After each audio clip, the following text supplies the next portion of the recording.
And now for something completely different. Forget everything you've been told by others before. Get ready for the real deal, the full story. Real talk about money, markets, life. Now, it's The Real Investment Show with Lance Roberts, presented by RIA Advisors. And good morning. Good morning. Good morning. It's a good morning. Good dog. Let's just start the whole show over again. Can we have the bumper music one more time? No, I'm just teasing. All right. Welcome to the show. This morning is, of course, Thursday, second best day of the week. It is the Real Investment Show, I think, and we will get into this morning. Lots of kind of big news today. ARM, which is the AI, this is the whole, again, the AI chase thing going on. ARM is, of course, manufacturer of chips. They have, a lot of integrations into companies like Intel and NVIDIA, et cetera. In fact, most of the big companies, NVIDIA, Intel, et cetera, are investors in the IPO. So, it's a very closely knit relationship. But ARM debuts today. $54 a share is, priced at $51 a share this morning with a $54.5 billion valuation. So that stock will go public today. We'll see how it trades. Now, one thing about IPOs is, a lot of people are going to go, I got to go buy this IPO because it's just going to go up and it's going to be the next NVIDIA, whatever it is. Maybe it is. The better way to approach an IPO is generally don't buy the IPO price. And here's why. You have to remember that when a company is coming public, they're not selling to you at a discount. They're not saying, hey, we're a really good company, but we're going to give you a deep discount on the price of our company. No, they're selling the company shares to you at a premium valuation. This is why they're going public. They took an old jalopy, they fixed it up, they made it into this really fabulous car. They're taking it to the Mecum auction, and they're selling it not at a discount at the highest price. That's what this is, right? So this is a company coming public at the highest possible price that they think they can extract from you, the market. So generally, the best way to approach an IPO is just to wait. Now, there's a couple of reasons why waiting typically turns out to be better. First of all, we can go back to 2020 and look at all the IPOs that came public. Most of those are at or below their public offering price. Now, so, again, they don't always work out as well. But most importantly, what you find out, wait 12 months before you buy the IPO. The reason is for a couple of things. First of all, we're likely going to have a bit of a market turmoil probably next year. You'll get some rotation out of tech into value. That's probably going to be the likely transition next year. And when that occurs, then prices are going to come down and you can buy ARM at a much better price. Also, too, you can see how the company actually performs in the open market, right? So you start getting some technical data to work with, where's it overbought, where's it oversold. You can see how their earnings really look in the public light when they're reporting their earnings, just how strong those revenues are. Does it support the current valuation? And so generally, it's always kind of a rule of thumb, better just to wait. And yes, you may think that, boy, I'm missing out.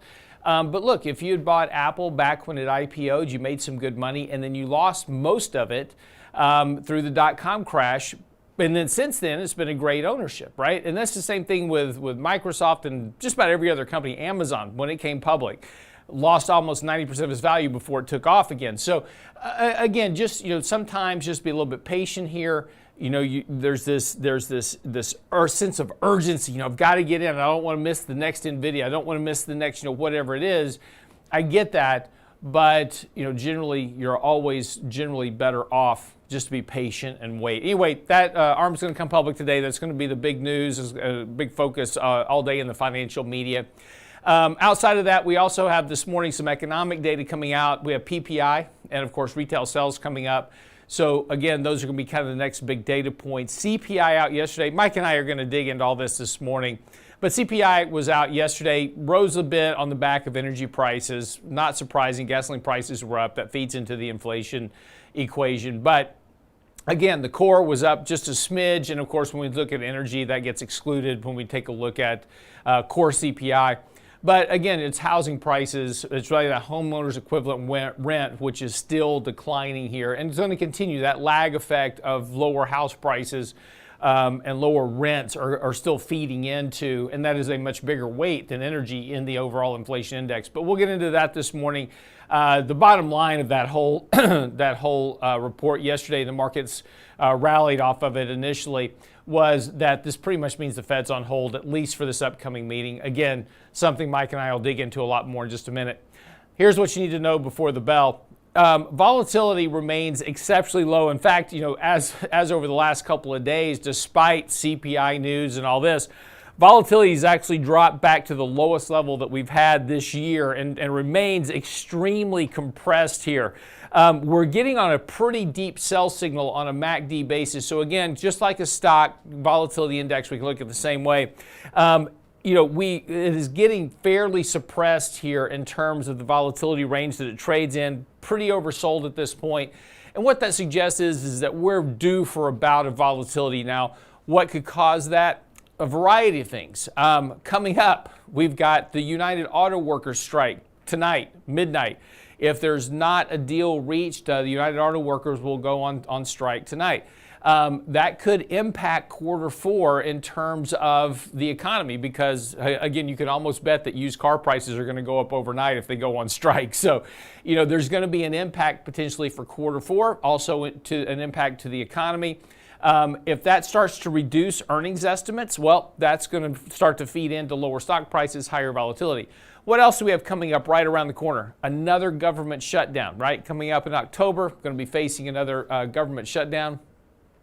So again, that's another impact that could impact quarter four economic growth, make it weaker than it is. And of course, also the fact that, when you start to look at what earnings estimates are, which are we've had a very big jump in earnings estimates for the fourth quarter. If those start getting ratcheted down, all of a sudden markets have to start reevaluating the prices being paid for those forward earnings. And of course, lastly, the student loan repayments start October the 1st as well. So again, there's another 10 to 12 to 15, depending on how you calculate it, $1 billion a month coming out of retail sales to go back to student loan payments. That could also impact quarter four economic growth and earnings. So again, pay attention to what's happening here with volatility. We've had a very suppressed level of volatility here. Wouldn't be surprised at some point here that we do get something that causes a pop in volatility. Could bring down stock prices a little bit more. But again, as we move into the end of the year, October, November, December, we're also going to be facing this kind of catch-up by portfolio managers. So again, the way forward is not clear by any stretch of the imagination, but I think it's important to pay attention to volatility at these levels because historically, when you have such depressed volatility, you're going to wind up with a period of higher volatility. That doesn't necessarily mean this month, next month, December. It could be January, February, March of next year. These things can take a while, but again, this deep suppression of volatility is certainly something worth paying attention to. That's what you need to know before the bell this morning. As I said, when we come back, we'll pick up with Michael Leibowitz. We got to talk about the Fed coming up. They're meeting next week. Also, the look at CPI. PPI out this morning. How's that all going to feed into all of this? And of course, this all relates back to the stock market. Very interesting if you pay attention to the deviation between growth and value right now. This year, value has had about a 0% rate of return versus the S&P 500, which is on the growth side of that, which is up 17% this year. That big deviation between growth and value isn't going to last for long. And we'll talk about more of that when we come back after the break with Michael Leibowitz. Don't go away.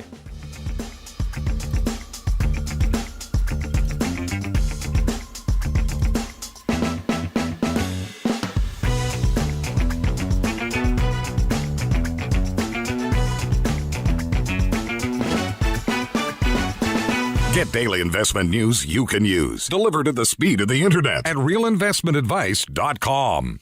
How do you follow up on a life well lived? How about a life well planned? Our next Candid Coffee will prepare you for progression planning for a life well lived. Saturday, September 30th with Danny Ratliff and Richard Rosso. We'll share how to prepare emotionally, financially, and pragmatically. Register now at realinvestmentadvice.com. The Progression Planning Candid Coffee with Ratliff and Rosso. Saturday, September 30th. realinvestmentadvice.com. Hi, Lance Roberts here. If you're like most people, your 401k plan represents the bulk of your retirement assets. And unfortunately for many, managing your 401k plan can be difficult. There's so many choices, so many things to consider. With just a quick email, a couple of questions, you can put RIA advisors to work for you managing your 401k plan. Get started right now at the website, realinvestmentadvice.com, or simply call our toll-free number, 855-RIA-PLAN, or again, simply online at realinvestmentadvice.com. Small businesses are discovering that attracting and retaining top talent come down to more than just salary. In today's highly competitive job market, compensation is more than just wages. Hi, I'm Tom Allen,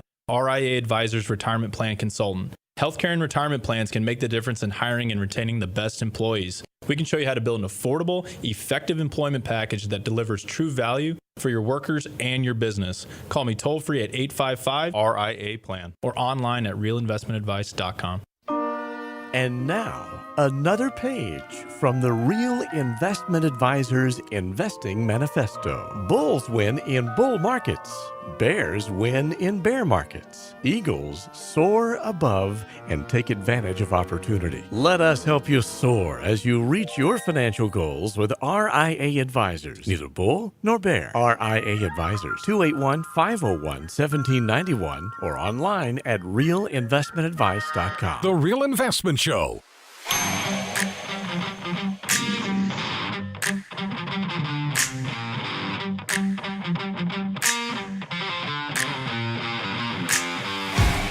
And welcome back to the show this morning. It is the Real Investment Show. It is Thursday, the second best day of the week, and that means Michael Leibowitz is also here, and he's going to be talking a bit today, or we'll be discussing today together the inflation report, the PPI report, the upcoming Fed meeting, and during the show, I will be also interjecting with things you can say in response to literally anything when you have nothing else to say.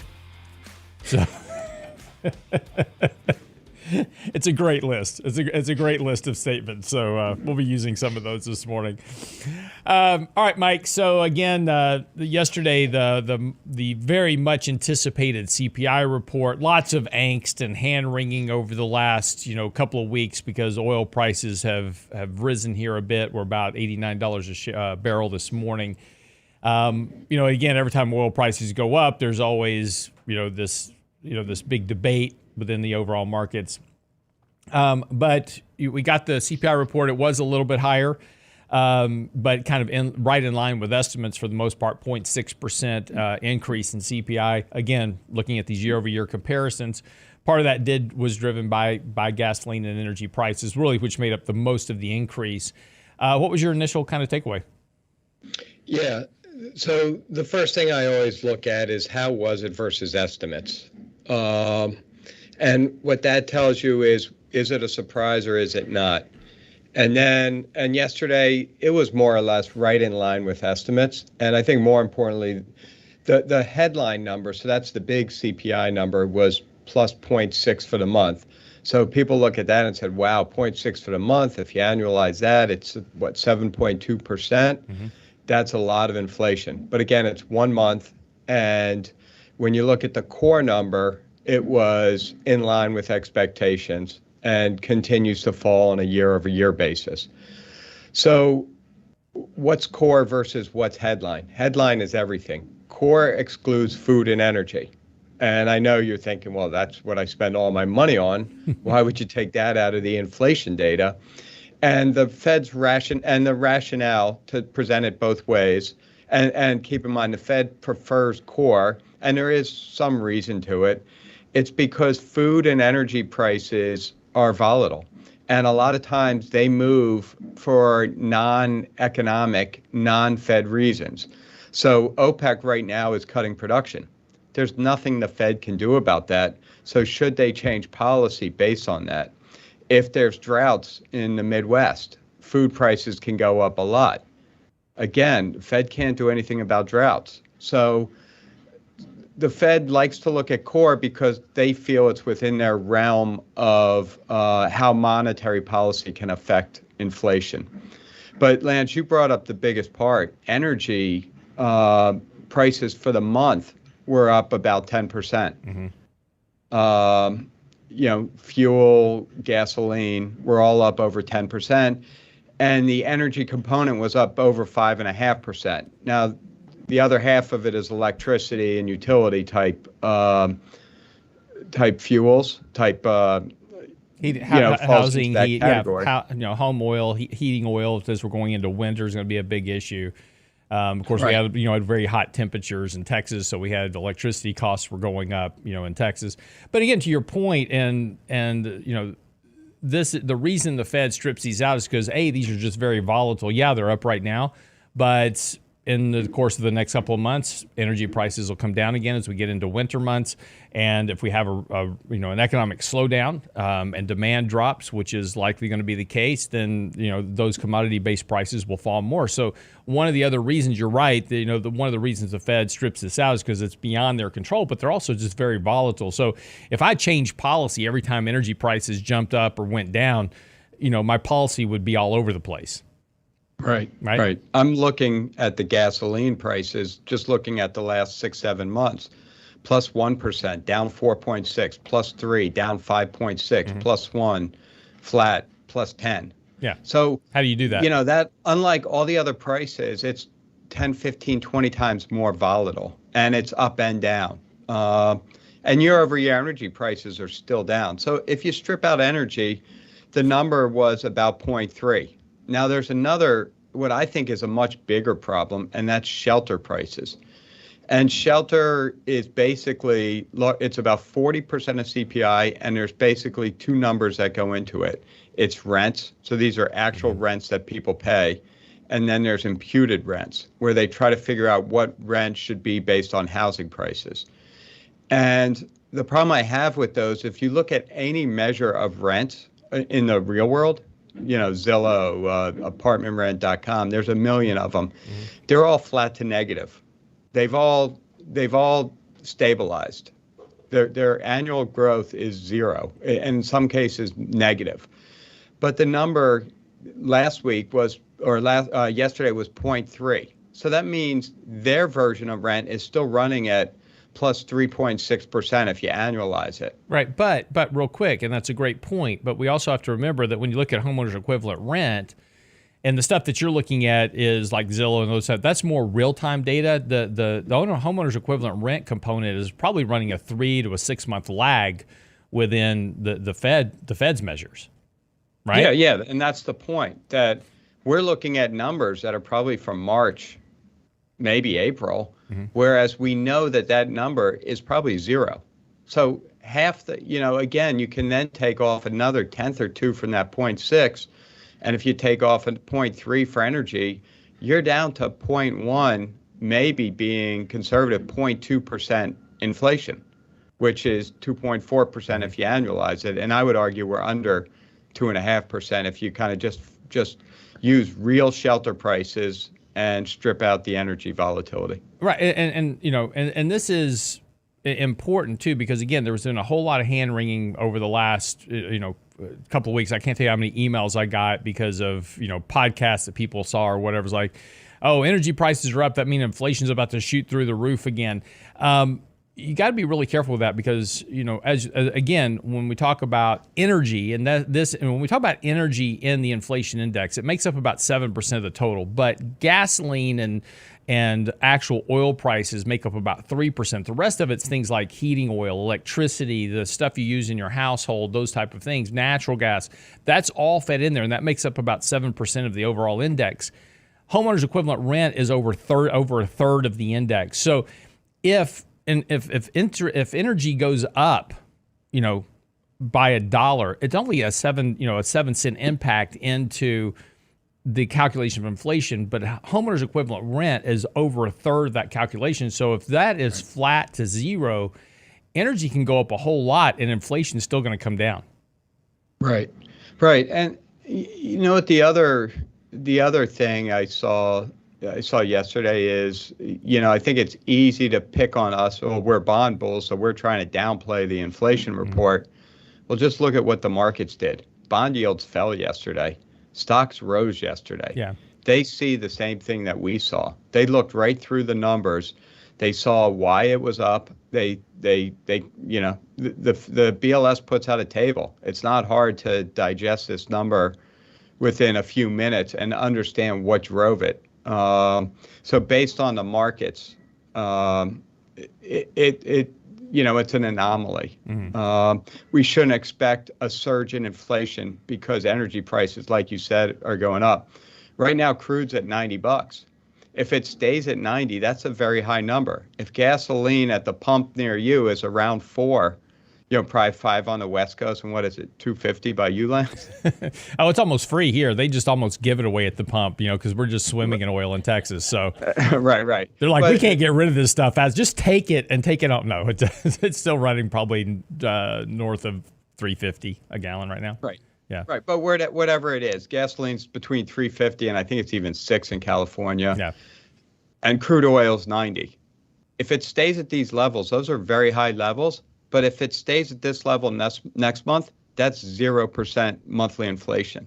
And if it's at these same levels a year from now, year over year inflation will be 0. Right. So keep in mind, it's not the absolute price, it's the change in the price. And that's a big factor. And this is why fate brought us together. So that's one of those statements you can say literally anytime. That one in this economy, yeah, you can say it all. But yeah, this is kind of and again, when we come back from the break, I want to kind of shift gears here into the upcoming Fed meeting, which is next week. This morning, we've got initial jobless claims coming out. Retail sales month over month. Those are expected to be up 0.1% versus 0.7 last month. So remember last month we had this big surge in retail spending, and there was a couple of reasons for that. First of all, it was people knowing that they're about to have to start making student loan payments again. So they're like, we're going to have a spending spree before the money goes away. And then also, too, you had Amazon Prime Day, you had July 4th, you had a whole lot of other things kind of feeding into that July number. So now we're going to get a look at August and see what that looks like. And that's expected to have a pretty sharp, and also back to school shopping, those type of things. So now we're going to kind of get the payback from that. It's expected to be up 0.1%. Wouldn't be surprised if we even saw a negative print on retail sales today. So that's not entirely even out of the question. But I think, and when we come back from the break and pick up with talking a bit about, the Fed and the outlook for their meeting and really kind of going forward, we've got to start kind of coming back and looking at the consumer and what's going to happen here in terms of that. Also, we've got PPI out today. So this is the other version of inflation. So we have consumer price index, which is what we just spent a whole segment talking about. But now we're going to see the producer side of the equation this morning as well. Again, headline versus core. What does the Fed pay attention to?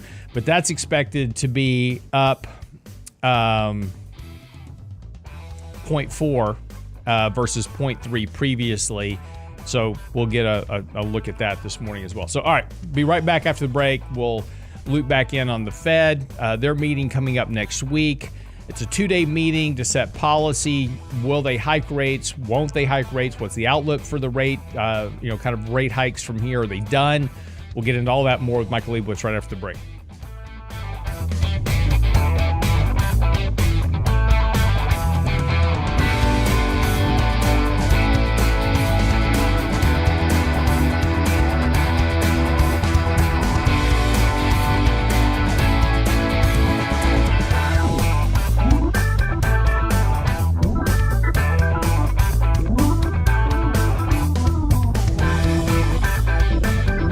Investment Advice blog. It's required reading for the informed investor. Catch it today at realinvestmentadvice.com. How do you follow up on a life well lived? How about a life well planned? Our next Candid Coffee will prepare you for progression planning for a life well lived. Saturday, September 30th with Danny Ratliff and Richard Rosso. We'll share how to prepare emotionally, financially, and pragmatically. Register now at realinvestmentadvice.com. The Progression Planning Candid Coffee with Ratliff and Rosso. Saturday, September 30th. realinvestmentadvice.com. Health and financial security touches everyone within your organization. Offering benefits for all doesn't need to be complicated. Hi, I'm Tom Allen, Senior Benefits Consultant at RIA Advisors. RIA Benefits provides independent expertise to find solutions that speak to the mission of your business, the culture you want to establish, and the budget you are able to work within. Book a free consultation with me at realinvestmentadvice.com/retirement, and we'll find a solution that takes care of your most important asset, your people. realinvestmentadvice.com/retirement, realinvestmentadvice.com. In 1999, a parafiduciary group of financial advisors were busted by corporate giants for trying to operate in their clients' best interest. These men promptly escaped from a high-cost margin environment to the Houston Energy Corridor. Today, still excoriated by their former employers, they survive as protectors of others' fortunes. If you have a problem about preserving capital, if no one else can help, and you can find them right here, maybe you should hire the RIA team. Can't catch the whole show now? Listen to our podcast later at realinvestmentadvice.com. My wife has an ongoing battle with anything with the Ziploc on it. She cannot, for her life, operate a Ziploc. I will know that my wife has been into the cheese because she will have cut the top off the bag entirely. The Real Investment Show podcast. You know, my wife's always threatening to come back after she passes away. She's always threatening to come back and haunt me. I just figured out I'm going to bury her in a Ziploc bag. She'll never get out. Never get out. There you go. At realinvestmentadvice.com. Come back to haunt me after the show this morning.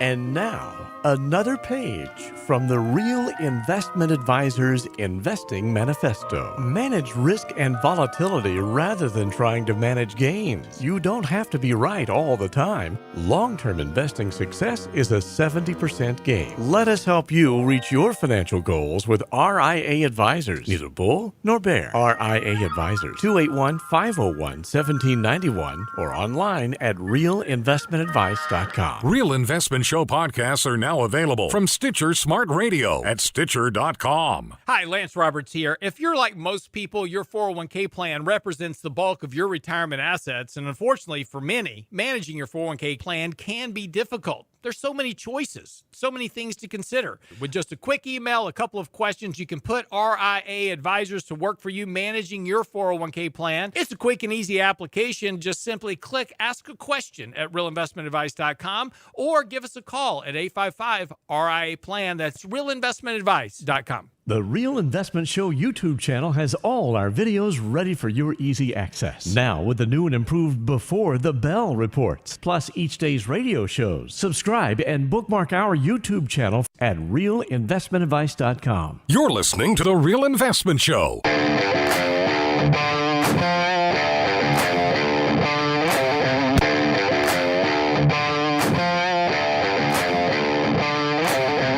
Right now, NASDAQ futures pointing up about 64 points this morning. Dow's up a little bit over 100 points. S&P's up about 19 pre-market. And this is after yesterday's bit of a ride in the markets. Markets opened up kind of a little bit on the weak side initially just because of the CPI print. Then, as Mike said in the last segment, that, you know, very quickly the markets kind of figured it out and rallied pretty sharply, kind of chopped around most of the day, sold off a little bit, and then finished back up in positive territory. So a bit of a choppy, sloppy trading day. Again, exactly what we've been talking about. We're in the month of September.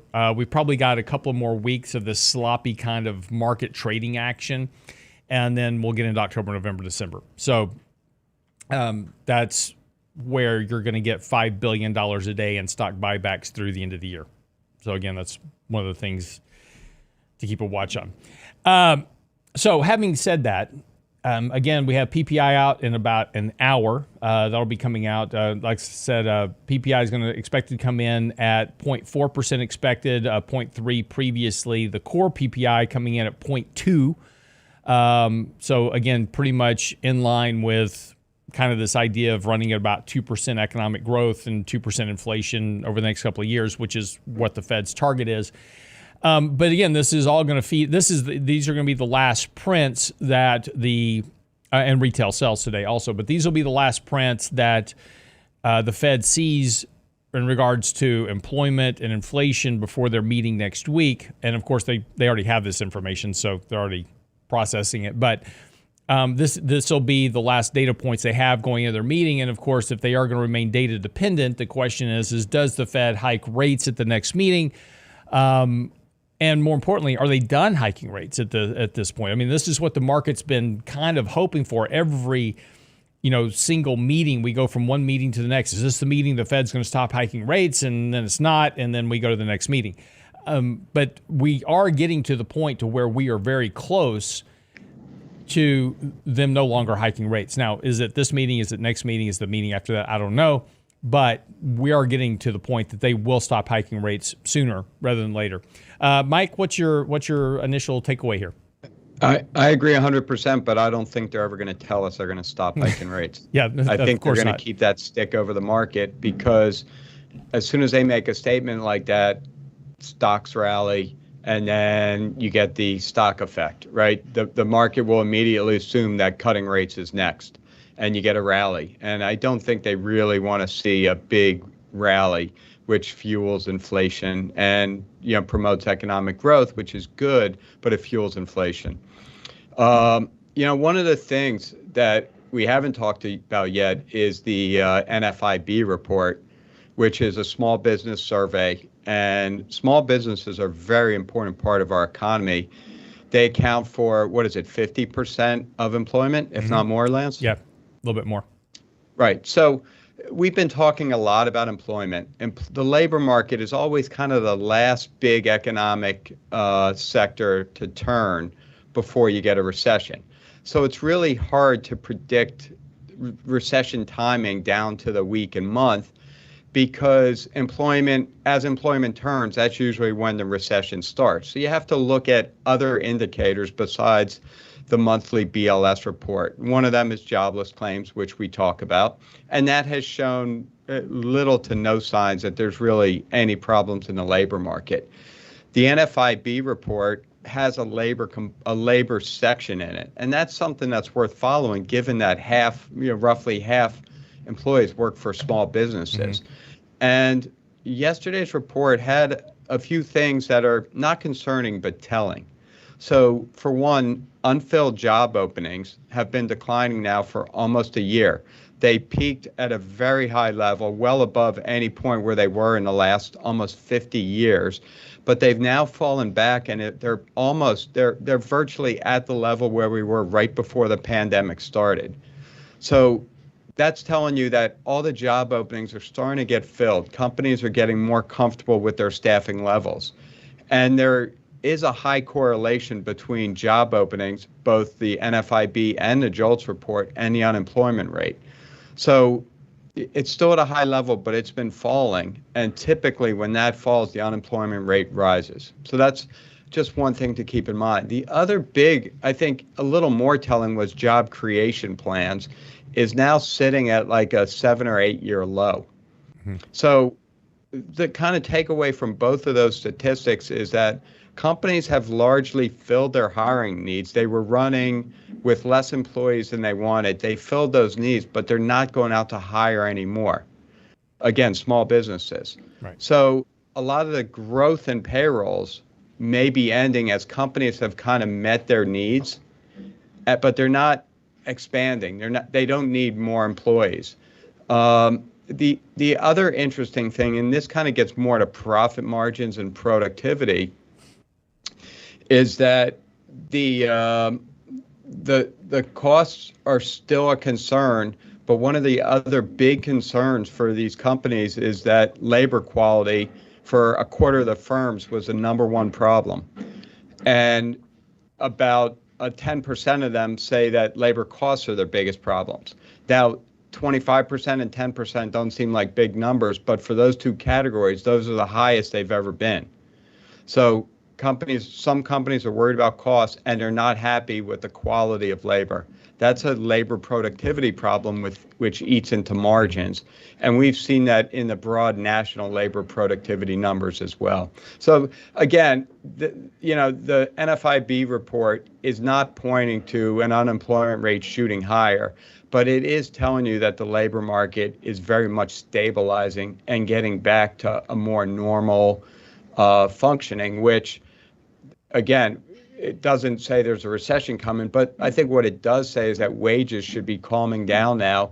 And one of the Fed's biggest concern was wage price spiral.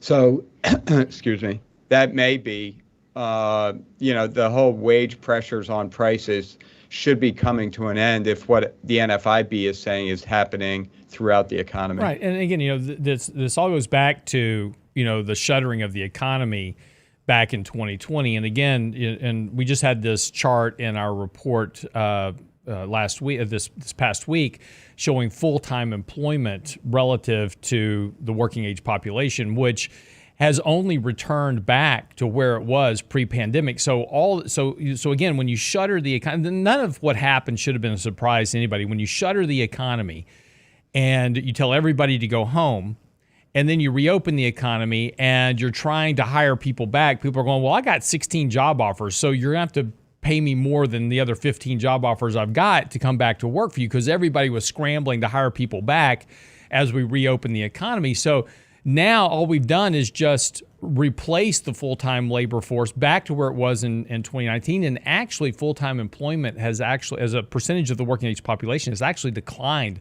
over the last 4 months. So we've actually probably seen the peak in this rush of employment. And to your point, now that we've hired everybody back, I don't need to pay up for jobs anymore. And we're seeing companies like Walmart now cutting their wages. We're seeing wage growth plans declining because there's no need. I've got, to your point, I've overpaid to get people back to work, but now I've got all my employees. So the next guy I hire, I'm going to probably pay that guy less because I don't need to hire it. And there's not a massive surge of job openings that is out there that people have to choose from. And in fact, this is why we see the quit rates now starting to decline. People are being a lot more cautious about quitting a job to job hop to somebody else because that job isn't necessarily there. And so again, to your point, this is all going to feed into that, inflation and kind of that, and you've written about this before, about the hope framework, where,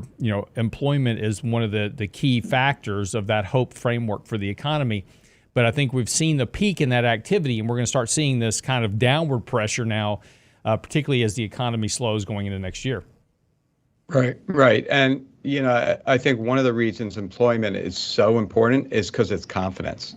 Right. When we have confidence in our jobs, confidence that we're going to get the next paycheck, confidence that we can get a raise if we want it, confidence that we're making a lot of money, confidence that all the colleagues around us are doing well, we spend a lot of money. When confidence wanes, we start saving money, we start protecting. And you mentioned it, the quits rate. That's probably one of the biggest measures of confidence.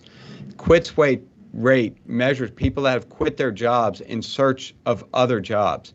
So they quit a paying job. They weren't fired. They quit because they must have a lot of confidence that they can get either a better job, maybe it's closer to home, maybe it's doing something they like, or a job that pays more. In most cases, it's a combination of both. When you have a lot of confidence, you quit your job and think you can go find another job. When you have no confidence, you have the exact opposite attitude and you start saving money. So within the home framework, the E has a lot to do with confidence.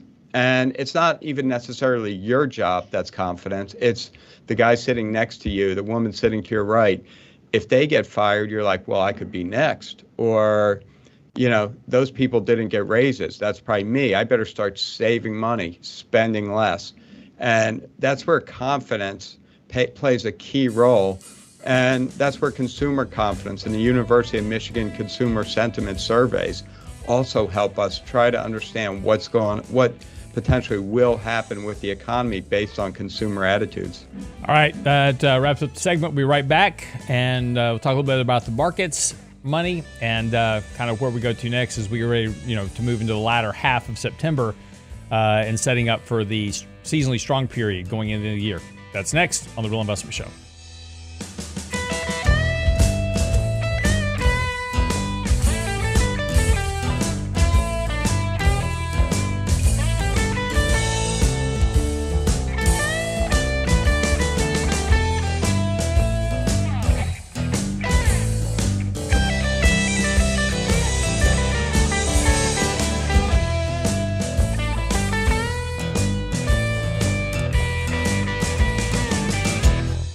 Get daily investment news you can use, delivered at the speed of the internet at realinvestmentadvice.com. How do you follow up on a life well lived? How about a life well planned? Our next Candid Coffee will prepare you for progression planning for a life well lived. Saturday, September 30th with Danny Ratliff and Richard Rosso. We'll share how to prepare emotionally, financially, and pragmatically. Register now at realinvestmentadvice.com. The Progression Planning Candid Coffee with Ratliff and Rosso. Saturday, September 30th. realinvestmentadvice.com. Hi, Lance Roberts here. If you're like most people, your 401k plan represents the bulk of your retirement assets. And unfortunately for many, managing your 401k plan can be difficult. There's so many choices, so many things to consider. With just a quick email, a couple of questions, you can put RIA advisors to work for you managing your 401k plan. Get started right now at the website, realinvestmentadvice.com, or simply call our toll-free number, 855-RIA-PLAN at realinvestmentadvice.com. Small businesses are now being challenged by the lack of employees and how to attract and recruit the best employees. To get the better employee, you'll have to offer a better package. Hi, I'm Tom Allen, RIA Advisors Retirement Plan Consultant. Don't assume a 401k plan is too costly or complicated for your small business to offer. Let us show you how to make the most of an affordable and effective plan that will deliver true value for your business and your employees. Call me toll-free at 855-RIA-PLAN or online at realinvestmentadvice.com. That's realinvestmentadvice.com. And now, another page from the Real Investment Advisors Investing Manifesto. A passive investment portfolio requires active risk management. It's not a choice, it's necessity. Diversification doesn't protect against risk of loss. Let us actively help you reach your financial goals with RIA Advisors. Neither bull nor bear. RIA Advisors, 281-501-1791 or online at realinvestmentadvice.com. The Real Investment Show.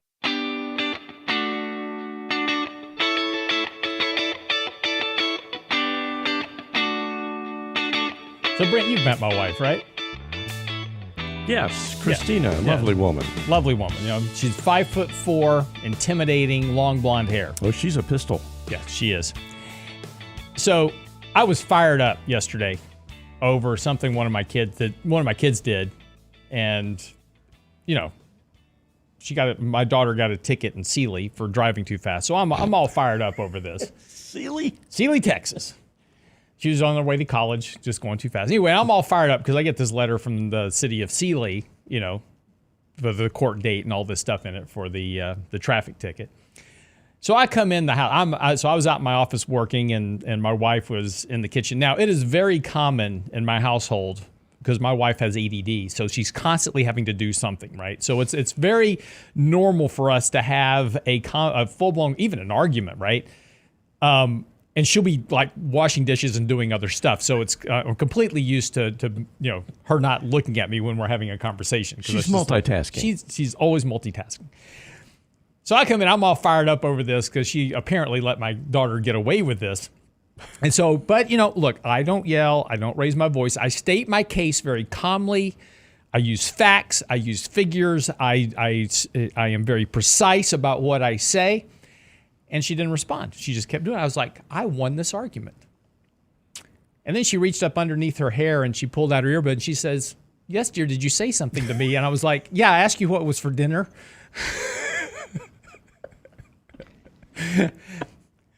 Lance, you know you never win arguments. So, yeah, but for a moment, Mike, I was sure I had won that argument. I was sure of it. Never. Anyway, I did get dinner, so that was the upside of that whole situation. Anyway, back to the markets and what's going on. You know, this is we talked about the fact we had this big kind of rally in July, and markets doing well. And we said, hey, markets are very overbought, very extended. We need a 5% correction. It's very normal. You're going to get one. And we're in the seasonal period of the year, August, September, where you typically kind of get that correctional phase of the market. And that's exactly what's happened so far. We had a 5% correction in August. We've been trading pretty sloppily, really through the first half of September. And that's likely going to continue here for the next week or so. And we could see a little bit more downside here. It wouldn't be surprising to see the market have a bit of a correction heading into the end of September. It's also the end of the quarter coming up. So again, there could be some pressure on rebalancing as well in portfolios as we start to wrap up the month. But then we get into October, November, December, which typically are stronger periods of the year. This is the beginning. October begins the seasonally strong 6 months of the year. So wouldn't be surprising that we see better performance heading the year for a variety of reasons. One, portfolio managers this year, again, if you've owned anything in your portfolio, and I was talked about this briefly in the opening segment. If you take a look at a portfolio of value stocks, they have had basically no return this year. If you look at the market X, the top 10 stocks, that return is about 3.5% to 4% for the year. So if you've owned anything other than the top 10 stocks of the index, you're vastly underperforming the market. And that's going to be the vast majority of portfolio managers really across the universe of funds. And particularly if you're in small cap, mid cap, international, emerging markets, that performance is even worse. So there's going to be this need to play catch up into the end of the year. So we're going to potentially have a bid under stocks as portfolio managers try to get their portfolios aligned for end of the year reporting. Because again, it comes down to career risk for them. Because again, if I underperform dramatically, then I lose. If I'm an ETF or if I'm a mutual fund or if I'm a hedge fund or whatever it is, if I vastly underperform my benchmark index, then money's going to move to somebody else, and that's just the risk of the markets. Or if I'm a mutual fund manager, I potentially lose my job. So depends on what's going on. And that happens all the time. So career risk is a very important thing for the market. So we're probably going to see a bit of performance chasing into the end of the year, which could provide a bid under stocks. Now, there's certainly things that can undermine all that, but looking at seasonal trends and tendencies, this is kind of how the market is setting up currently. Also, now that we're through earnings season, we're going to be bidding about $5 billion a month in November, December, heading into the end of the year for stock buybacks. And stock buybacks have been kind of suppressed here over the last couple of months. Looking at the 4-week average of buybacks, that has been declining. But again, there's a lot of cash sitting on the books of some of these big companies. And again, this is buybacks really only affect big, large cap, mega cap companies. Small cap and mid cap companies can't really do stock buybacks. They don't have the capital to do it with. So pretty much you'll see the performance pickup will be in large cap stocks versus small and mid, emerging markets, international. So it's kind of the setup going into the end of the year. Mike, any thoughts? Yeah, and it also seems like the setup, based on a lot of what you just said, will be back towards those top 10 stocks, right? If you're chasing performance, if you're underperforming the market, one way to try to catch up is do what worked yesterday, and that's buying the Apples, Nvidias, the Microsofts. So there's the potential that those stocks continue to lead the way while others lag. And, it may very well be that some money managers get out of those that lagged and jump into those that have been doing really well, which could further fuel that, the big 10 stocks kind of leading the way for another few months. Again, this isn't the way the market will be for the next 10 years, but this is the theme. This has been the theme for the year. And we see different themes usually on a yearly basis. So I think you said it earlier, next year may be the year of value, but that's 2024. That may be the second half of 24. It may be the first half of 24. But right now, you have to play the theme that the market is in, that the market is giving you. Mm-hmm. And, you try to put yourself in the shoes of these hedge funds that are trying to catch up, those large institutional money managers. And they have to be thinking that if the market starts going up and it's led by Apple and Microsoft and the others, I'm just going to have to bite the bullet. I don't, valuations be darned, I'll jump in. So, one of the assumptions is if we rally, that what the rally that happened throughout most of this year will continue in those same stock names. So it's just something to be aware of. It doesn't mean it's going to play out like that. It doesn't mean the market's going to rally just because stocks are buying back or just because passive flows continually to come into market. But right now, based on what we have to assume that what led the market up this way will continue until it doesn't. And there are really no signs that those themes have stopped. Right. But again, while those, and again, I think the important part, the point that you're making here is that that's just the situation right now. Let's just go back to October of last year. We wrote an article, "Are FANG stocks dead?" because everybody assumed that Apple, Microsoft, and Google and these companies, nobody wanted to own them anymore, and that their time in the sun was over.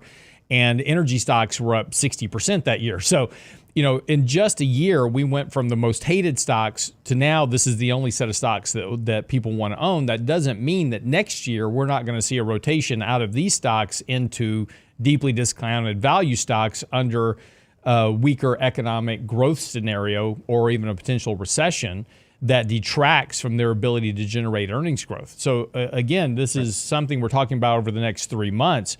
But once we get into next year, there's a whole parameter of events that could happen that could drive a rotation in markets out of these stocks, again, back into other areas of the markets. It happens on this kind of rotation in the market happens on a regular basis.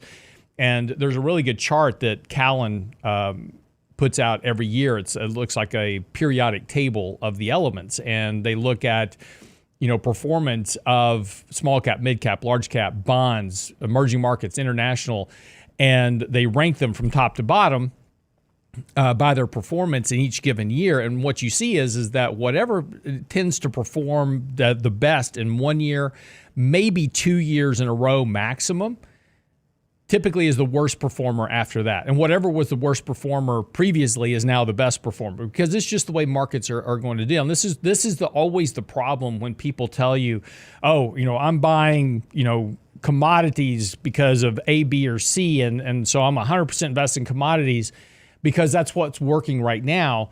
But next year, something's going to change economically and commodities will be the worst performer. And this is why it's always very dangerous to have a very one-sided bet in your portfolio and say, I'm only long this because this is my belief and this is going to be the way it is over the next 10 years.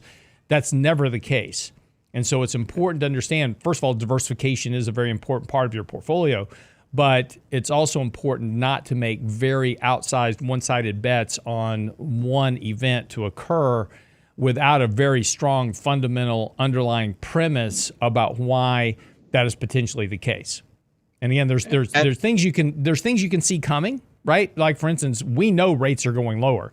You can see that coming as plain as day. That's just a function of time. But thinking that tech stocks are going to be the thing at these valuations for the next 20 years is probably not a good bet. Mike, go ahead. Right, and I was just going to say, having your finger on the pulse, you can make these assumptions about what will happen. But for instance, utilities are up 5% over the last 5 or 6 trading days, while the market is flat to lower. Yeah. So is that the beginning of a new rotation, or is it just an out of favor sector that's having a 1-2 week day in the sun? But constantly looking at those rotations, and are there trends that are appearing, or are they just blips, and are we just constantly going back to the theme that has worked all year? So yes, we can have a presumption that something will happen, but you really have to keep your finger on the pulse. So let it be written, so let it be done. That wraps up the show for today. And tomorrow, Danny Ratliff and Richard Russell here for Financial Fitness Friday. Our newsletter out this weekend. We're going to be digging into valuations a bit this weekend. It's all at the website, realinvestmentadvice.com. Have a great day.